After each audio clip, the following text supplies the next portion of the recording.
नांदेड जिल्ह्यातील धर्माबाद नगरपालिकेत झालेल्या मोठ्या सत्तांतरानंतर आता खऱ्या अर्थानं नव्या पर्वाला सुरुवात झाली आहे. मराठवाडा जनहित पार्टीला मिळालेल्या एका हाती बहुमताचा विजय साजरा करत मंगळवारी माहेश्वरी भवन येथे भव्य पदग्रहण आणि सत्कार सोहळा पार पडला. विशेष म्हणजे धर्माबादच्या जनतेने पती पत्नीच्या हाती शहराची सत्ता दिली असून सौ संगीता बोलमवार या नगराध्यक्षा तर महेश बोलमवार हे उपनगराध्यक्ष म्हणून कारभार सांभाळणार आहेत.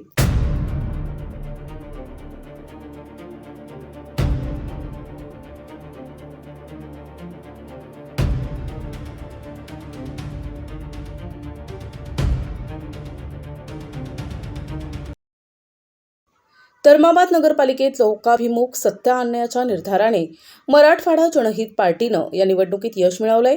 नगराध्यक्ष संगीता बोलमवार यांनी पदभार स्वीकारल्यानंतर आज सर्व नवनिर्वाचित नगरसेवक आणि नगरसेविकांचा मान्यवरांच्या हस्ते सत्कार करण्यात आला.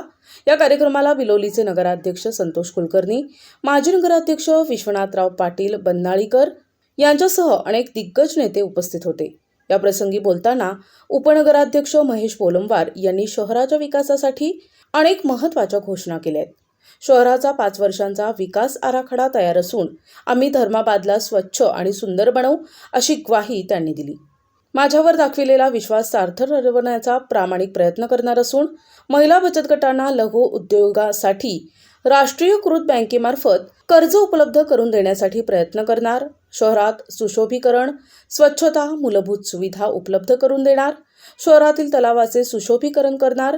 गोरगरीब कुटुंबातील व्यक्तींचा मृत्यू झाल्यास नगरपालिकेकडून अंत्यसंस्कारासाठी निधी उपलब्ध करून देण्यासाठी ठराव मंजूर करणार असे सांगत बोलमवार यांनी धर्माबाद शहरातील 5 वर्षाचा विकास आराखडा तयार केलाय.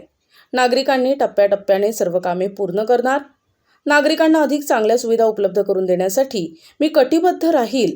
आपल्या कुठल्याही समस्या सोडविण्यासाठी 1800 23 30 256 या टोल फ्री नंबरवर फोन करा असे आवाहन महेश बोलमवार यांनी केलंय. कार्यक्रमाचे सूत्रसंचालन गटनेते ताहेर खान, लतीफ खान पठाण यांनी केले.